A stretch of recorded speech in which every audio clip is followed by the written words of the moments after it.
Good afternoon, everyone. Today we have Melissa. She received her PhD in ocean engineering some 8 months ago. And she's currently working with Tracy as a postdoc. And prior to this, she received a Bachelor's of Science in Physics and Mathematics. Yeah? Today she's going to talk about some of the field observations she made with us at our.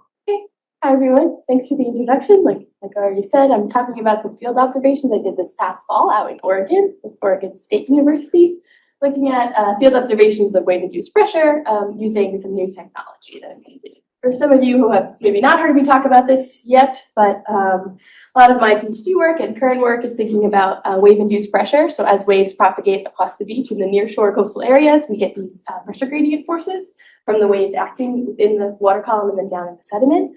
And this is a complicated process. It's not well observed. It's not well included in models. And sort of one of the main claims of my PhD is that it should be included in those sort of modeling data. But to caveat that from my previous work as well, I took field measurements. This is from New Hampshire here, but we had one instrument right here. So we had one singular pressure recording instrument. And that leads to the next question of, like, what about all these other places, right? If what I'm observing there, how is that changing across the beach in the longshore and cross-shore directions, which then sort of sets up the research questions for this new project that I helped out with in Oregon. So we know that these local vertical and horizontal pressure gradients contribute to sediment transport under waves. What we're trying to figure out with the NSF grant is how do they vary in the cross-shore direction? And when I say cross-shore, I mean from the back of the beach to the waves themselves. That's the cross-shore. And then a longshore will be like along the beach this way, in this figure anyway. And then the second question is how do they horizontal pressure gradients compare over different spatial scales, right? So if we're taking these gradients over a meter scale or a 10-meter scale, what is the range in that sense? This is the questions we've set out to answer at this field experiment. But now, as I said, this is a field experiment, so what type of instrumentation are we using to get all these measurements? Particularly if we're thinking in this large spatial extent. So this brings me to some new technology, which is known as distributed fiber-optic sensing. And there's multiple different techniques in this. This is not necessarily, I'm not an expert in this, but this is what I learned going there. And the person I worked with is more the expert in this. So that's Hannah Glover. Thank her a lot for the slides. But the specific technique that we are using is called Distributed Acoustic Sensing, or DAS, in short. And what that does is you have an interrogator, that's this top figure there, that like computer-looking thing is an interrogator, and it sends a light pulse through a fiber optic cable. And then you can record the reflected light from Rayleigh scattering. So looking at the difference in the light based on the deformations in the fiber itself, you can actually get a measure of strain. And this fiber optic strain is related to the phase change that you see from that backscatter response. And then from this fiber optic strain, we can also go to pressure, which is what we're interested in. And these measurements, they have been done more recently in time in this nearshore space. We can have them, as you kind of show here, we have them buried underneath sediment, and you can actually get the pressure from the waves on top of it. And these measurements can be taken along the fiber optic cable over tens of kilometers, as well as continuously at kilohertz frequency. So large spatial scales and also very quickly. And the other side note of this type of technology is there already is a bunch of submarine networks of these fiber optic cables already out there for telecommunication purposes. So this is not what I'm talking about today, but another sort of vein of this type of research is could we utilize what's already there as this overarching observational network. And just to give you some other uses of this DAS technology from the literature that I pulled for this, there's been a lot, so I don't have to list them all here, but a lot of them are geophysical in nature, right? You can imagine ship traffic, monitoring whales, all that stuff for these cables that are already there, as well as earthquakes. The one I think is interesting is the sea ice extent, so looking at that in these Arctic remote communities where some of these already have telecommunication cables. But my work right now is focusing on these surface gravity waves near bed pressure type of work. But I just wanted to pull that in case people are interested in the technology. Moving on. So then the other side of this is more of my expertise, is measuring the pressure within the bed. And this is a pressure sensor that I developed in my PhD called the pressure sticks. I'm sure people have seen them, and if you haven't, I'm going to run through it quickly. But essentially, it's a pressure profiling instrument, as shown in the schematic here. It's got 8 or 12 pressure sensors, depending on which version of the instrument you have, and they're spread out about 70 or 85 centimeters, again, depending on the version of the instrument. And the instrument is totally fully autonomous. We can go deploy it and leave it at the beach, and all the electronics are up top, and we can record data that way. It's got one clock, so all the pressure sensors are time synced to one clock in the electronic system that way. And it's rapidly deployable. It takes 2 people to deploy. And the sampling rate's also pretty fast for what we're interested in. But as I've kind of been hinting at from this intro so far, is that this only measures at a single cross-shore location, which is maybe a drawback of this type of instrumentation. But historically, this is what we've done in the near-shore type measurements. And it can resolve these vertical and horizontal pressure gradients that we're interested in as well. So moving on from that, we took these pressure sticks, I packed them up in some ski cases, and we flew all the way across the US to Oregon. So this is where the measurements were actually taken that I'm going to talk about today. We worked on a beach called Rockaway Beach, which is kind of shown here in the little one there, and there's a wave buoy from NBC offshore that I'm going to pull data from later, but this is where we're working. To install the cable itself, so we worked with a resort called Rockaway Beach Resort. They let us work right in front of their property, which was nice. I missed the installation day for this. I was still here, but you can see that we had to bring the cable in on this truck here. Here on this like big spool of the fiber optic cable, and then you have to physically dig the trench that you're going to put the cable in, at least in this case for this type of experiment, because it's not already in place. This was a full day adventure, I was told, and we particularly chasing the tide. So as the tide's going out, you're burying it as best you can, and then covering it as you go along. So that's kind of why we get this nice sunset photo. And then from there, moving inside. So now inside the resort, they let us, we stayed in a hotel room right there for about I stayed for 2 weeks. They were there for about a month. This is that now interrogator setup again. And you can see in the laptop, that's where the data would be coming in real time from that fiber optic cable. So you connect that fiber optic cable, it runs out through our nice little back porch in the hotel room, and then it runs down out to the beach, right, across the way. And then, so that was installed, and then I arrived. Oh, sorry, one quick thing. I guess I could take you through some of the specific data. Sorry, I forgot I had this in here. This is more of the instrumentation stuff itself. So like I said, measure strain, also measure temperature, which I'm not going to go into today at all. The channel spacing is 3.19 meters. So if you're taking along the fiber optic cable, every 3 meters, you're getting a measurement. And sampling at 1 kilohertz.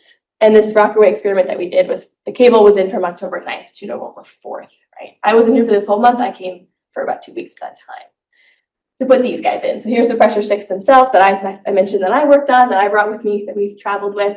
We had brought 2 of them, and we deployed them along the beach itself. We deployed them. So here in New Hampshire, we use an electric drill that we have, a large electric drill.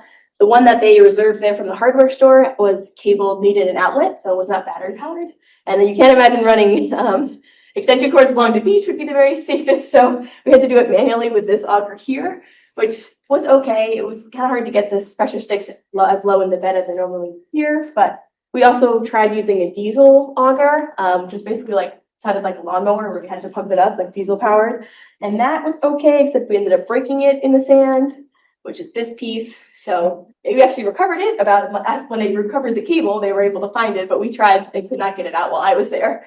So that top part sheared right off our diesel auger. So that's just more of a fun fieldwork story. But we eventually got them in, and this is what they look like here. So now we're spacing them also about 3 meters in the cross-shore direction to match up with the fiber optic cable spacing as well.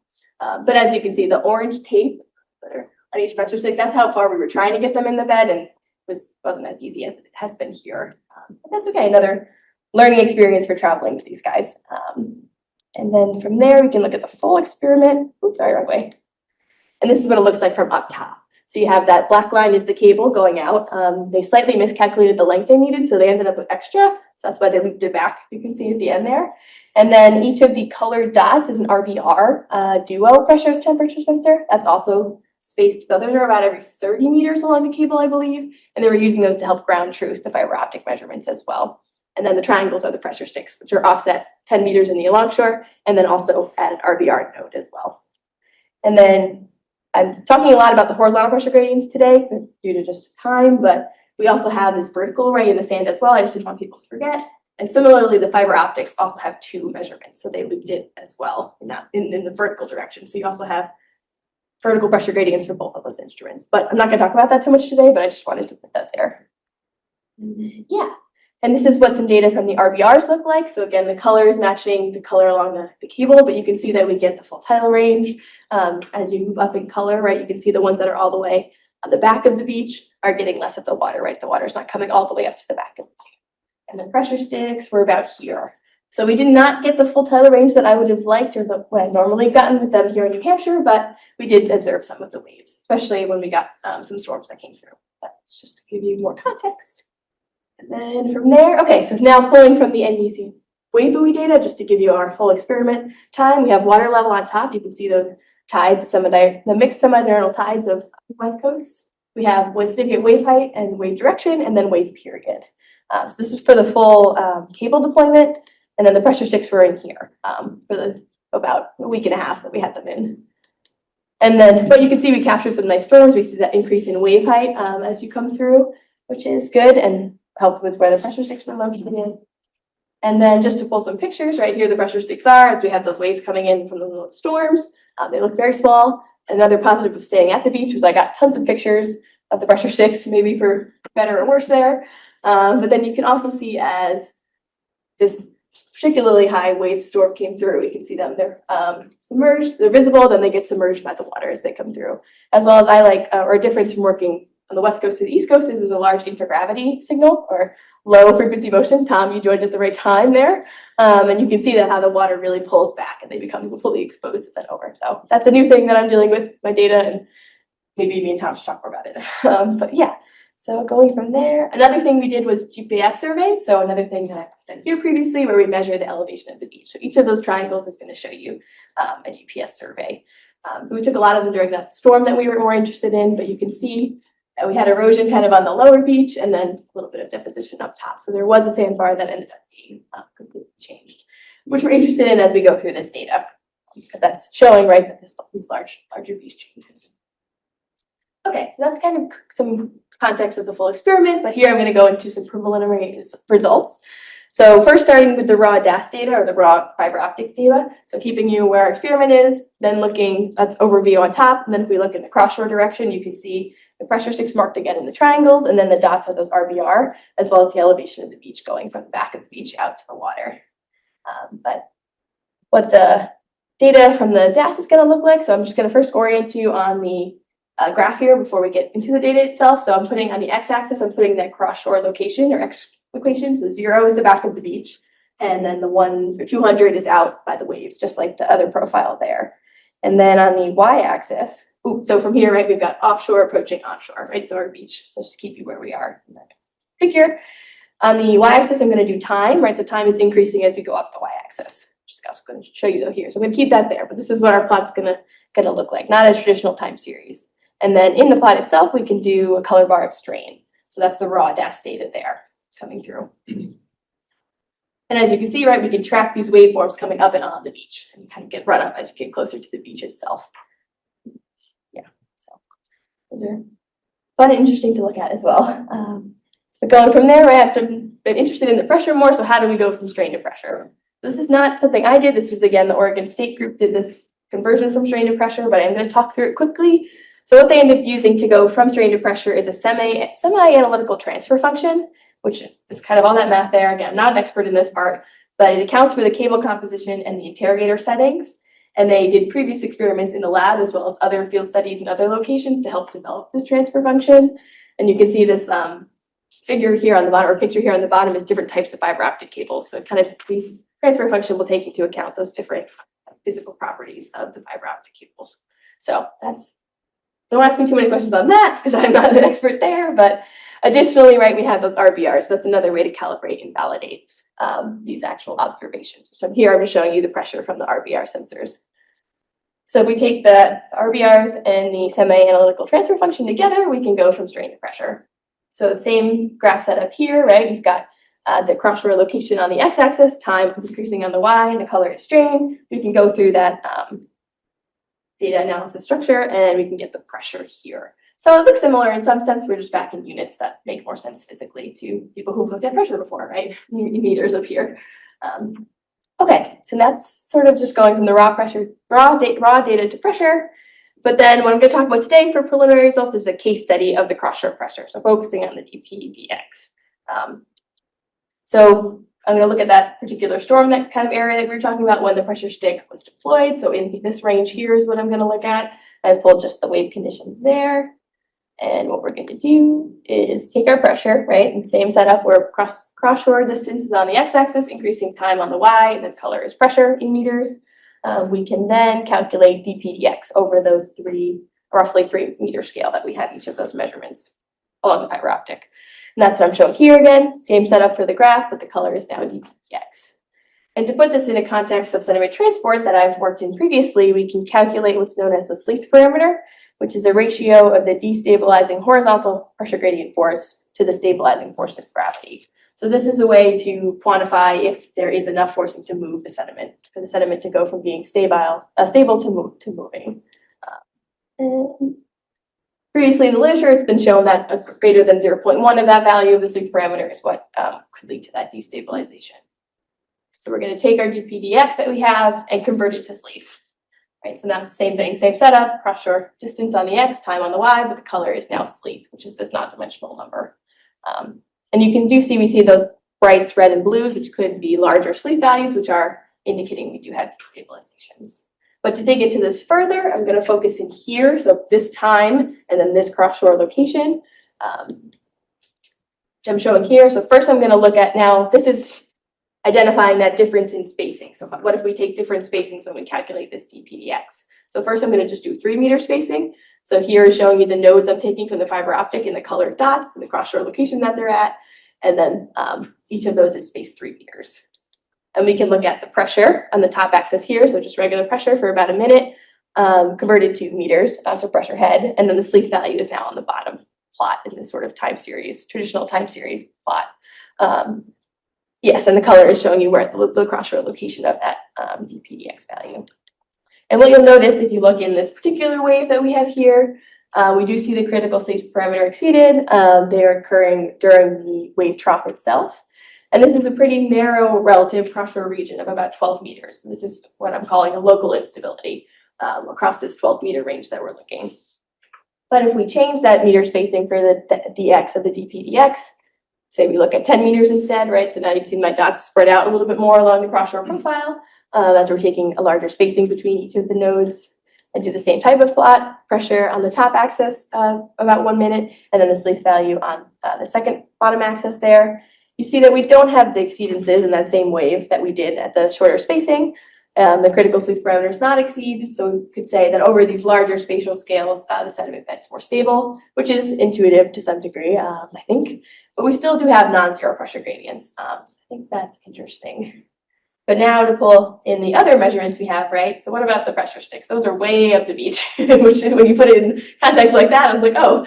But part of that is that we didn't have as much, the water didn't go up as far as we thought. So that's kind of why I took these farther down fiber optic location ones, because I thought they were more interesting. But I do want to look at the same time period for that. So for those, I'm limited and I can't change the spacing of the cross shore, right? I only have those two measurements. So that's about 2.91 meter spacing, I'm calling it. So roughly 3 again, similar to the first graph I showed, and running the same thing. So here is just pressure for, here I took 10 minutes of data because again, we had just less water, the water level was lower. So we were getting less than the 1 minute one from further down. And then again, calculating Sleeth. So not terribly exciting. Again, we see that it's maybe slightly exceeding, if you want to say, the criteria here in this wave closer to me. But again, the sediment bed is maybe more stable up the beach, which is not being impacted by as much waves or as much water, which again makes sense. Which gets at this question again, that the cross-shore location of your measurements does matter. Maybe that's something to take away from this. So as I'm saying, that's kind of the extent of the preliminary work I want to talk about today. But some main takeaways from this is that we do have this fiber optic cable system, which is a new way to observe some of these nearshore processes with increased spatial and temporal resolution. We were able to convert the DAS observed strain to pressure. The observed horizontal pressure gradients over the 3 meter scale can destabilize the sediment bed, but there is variability in the cross-shore pressure gradients up to 10 meters, as well as where you are in the cross-shore location. And then future work, as I'm working into this more, again, collected this data just this past October. Basically working to continue to quantify these pressure gradient forces. As you saw, I didn't have too much data here. The pressure stick data can use some work, especially in the vertical direction. And then looking at longer timescales, right? We have those beach profiles. How do we compare between those? I think I had here too. And connecting to the overall sediment movement of the beach profiles again. So thinking about those. Also, these also recorded temperature data, both instruments, so thinking about that as something as well to look at. And the influence of the infragravity signal, as I may have already kind of hinted at. And then another quick shout out here, if someone is interested in this type of measurements, this fiber optic sensing, there is a center that's based between Oregon State University and the University of Nevada, Reno, that actually rents them out to you. Pretty reasonable user fees, as well as they support you with design, installation, and data analysis. So I thought that was interesting. If people are interested in this type of work, I put that there.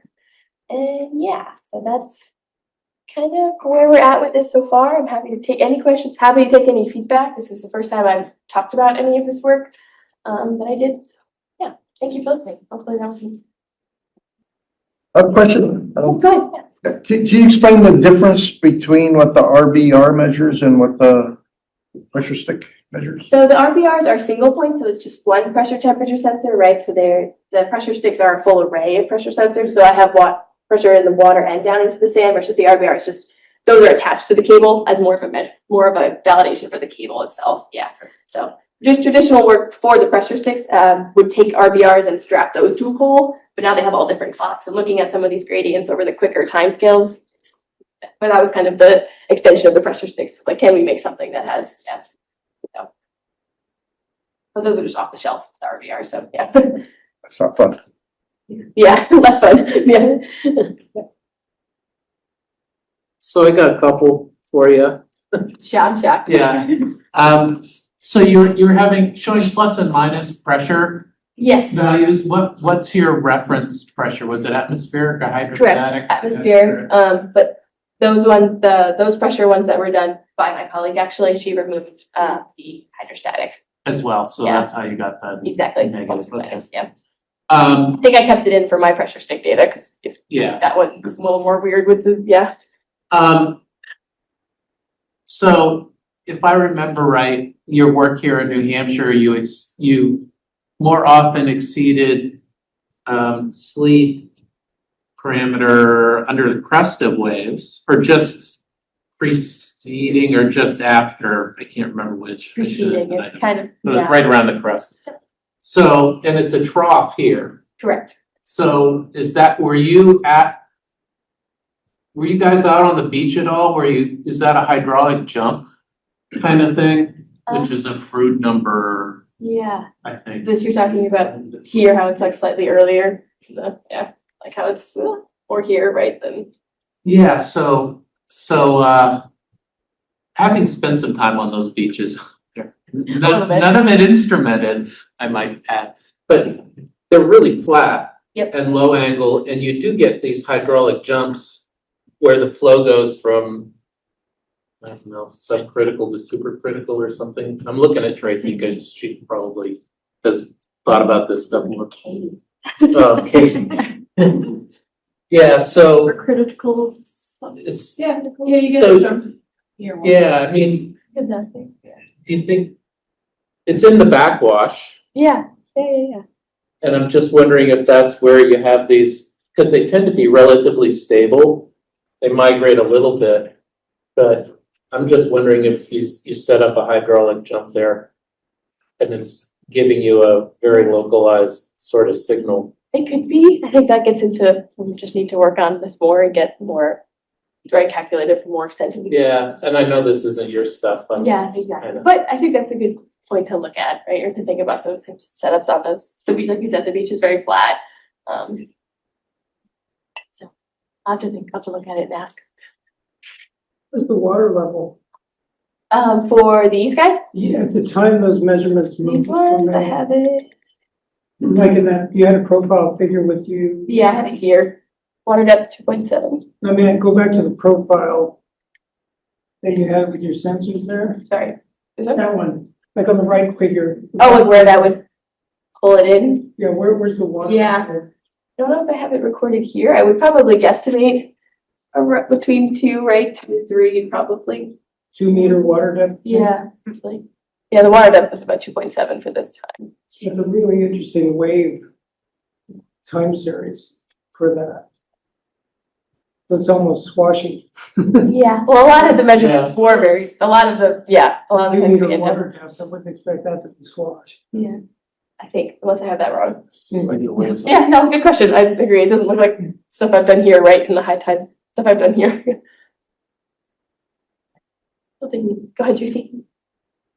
I guess the question is like, how should we think about like resolution of horizontal pressure gradients? Like when you look over the 10-meter spacing, is that just like a nonsensical value because you're like under resolving everything? Or like what's the ideal resolution that you should have? So that is a good question, and that was part of this work as well. And right, you probably remember from my dissertation, a lot of times it was like, oh, we picked this one measurement. Is this? So when we had done it for the work here, we looked at like wavelength. So looking at if you could capture a certain percentage of the wavelength with your sensor spacing. But I think that is a good question. Sort of what we're trying to solve with this type of work is to get some idea of scaling, because it hasn't really been observed or thought about. But you have almost continuous pressure, Exactly. so you have tangential, you smooth that, they could potentially get some idea what that might be. Yeah, and you can see it even going between the 3 meter to 10 meter spacing, right? We're smoothing it out by changing that resolution. So Is there any concern that the sediment above the cable is not naturally sedimented? It's been excavated and then. okay, rebuilt? that is a good question. So part of the work I've done when we've done type of when you disturb the bed, we usually wait a full tidal cycle before we look at any of the data, just to account for any of those disturbances of installing, right, this type of work. So I would figure the same thing with the cable. The cable also measured temperature, which we haven't looked at all yet, but people have used that cable temperature to get at burial of the cable, how that changes through time. So that would be an interesting spot to look if you could look in the beginning record if we are seeing maybe something there, because we are disturbing it when we dig it up, right? When you dig that trench, any sort of natural, but usually you try and wait for the nature to fix it itself, so to speak. Yeah, but it's definitely a good thing to keep in mind. Then I was also, are there ways to look at, I'm sure there are, with cameras to see how the grains go into motion or not, right at the spot? I mean, you're using inflation and deflation of the beach, but that's a long spatial average. Correct. It seems to me if you have a little camera on your Yes. probe, you can actually see when the grains go in motion or not. Yeah, so that's a good, we had thoughts for here for optical stuff like that too, because same thing with the pressure sticks, right? The bed level might be changing, so our sensors becoming uncovered. So when you start thinking about what the pressure gradients in the bed, how do you know which pressure sensors stay in the bed, right? And some of that optical stuff, when you start to get into the swash surf zone type stuff, the bubbles and stuff mess with those optical methods like cameras. But maybe for the further out ones, that could be something, or again, maybe something on the beach, if you could do some sort of like almost image tracking. Does it look like the water looks more cloudy, or those kinds of things from sediment? Or sometimes you can see like the kick up of sediment, but it's not an easy thing to solve. Listen for it. Yeah, interesting to think about though. Oh, So you have a nice time series of profiles that show you when the beach changes the most. Correct. Is it the intent to study those sleep parameter things during those times when, Yep. in comparison? So is this observation here, very time when the beach was changing much? Yeah, so this is, I had it marked, sorry, right way. We have a much more advanced GPS system than the one me and you have used here. If you're interested in buying any new ones, because the one we had here, I know had issues for my PhD. But yeah, so right after those like pink lines is sort of semi after this berm up here moves, or the sandbar up there. It wasn't during the active changing. Correct, no, this is the time I pulled here. So the other Sort of question after the is, storm. this parameter you're using is only pressure gradients, it's not shear stress. Do you have any way whatsoever to get a Shields parameter or something like that? Yes, so for those who may have not heard that term before, shields and shear stress is what's traditionally used for sediment transport to quantify if the sand's going to move. And sort of the vein of my research was these pressure gradients are also acting in the same way, just to give context. So shields is similar to sleep in that it's a non-dimensional number, but it takes into account velocity or shear stress versus pressure, right? Would that be a good way to explain Yes. that? Okay. Yeah. So it is a good question, and that's another open-ended question at the end of my PhD as well, where we were like, well, they are all working, and there could be times when they work together, right? Shear and pressure are working at the same time to destabilize the bed, or maybe there's times when they're not. We have tried to go from pressure to velocity before, and usually doesn't work, or doesn't. So I guess the answer is not from these measurements, I don't think, unless there's something for strain, but I really think that's more of a pressure. But it's something that at some point I would like to have measurements. If I could instrument the whole beach, I would like to have those as well. Because it always comes up whenever I present this work, because someone's like, what about shear? And I'm like, I know it's there, but we're trying to also pitch the case that these pressure gradients are not well understood and are also acting at the same time. Yeah. So. I have another question. Oh, go ahead, Tom. You have lots of time. You haven't gave us lots of time. Yeah, sorry, I could have talked faster than I thought. So infragravity stuff is of interest, but these are very long period waves, right? 15-second waves. Yeah. But you have T local. What does that mean versus offshore? I don't understand that. So the offshore is taken from the wave buoy. But we have, if you look at the map, there's a NDC wave buoy up there, and then local is measured by the pressure sticks. Is the dominant? Correct. Yeah, using spectra and finding the dominant peak. Is if there's winds close to where you are that are not offshore, is that the idea? In terms of doing an offshore from local. I would have expected those 15-second waves to hit your shore as well, but if there are local winds where you Yeah. are, they're not at the buoy, then I could definitely see the dominant period being 10 seconds. Yeah, there is wind data from the. That was an interesting thing to see. Yeah, I thought. but that's where it's coming from, is the buoy versus, so maybe, yeah, I guess it would be. We did have a lot of rain and wind come through for these storms as well, so maybe. And the wavelength is, of course, where your sensors were. Correct.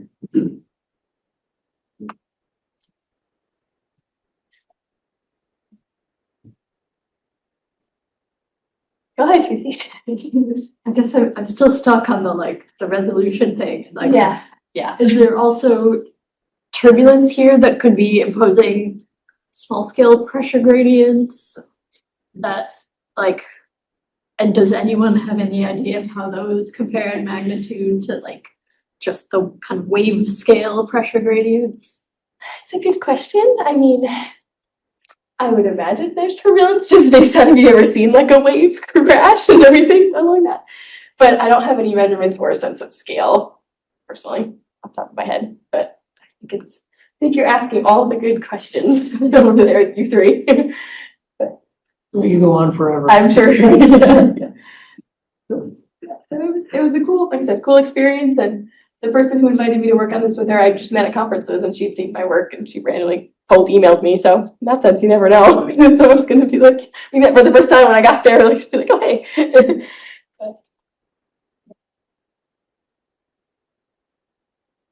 That's it? Go ahead.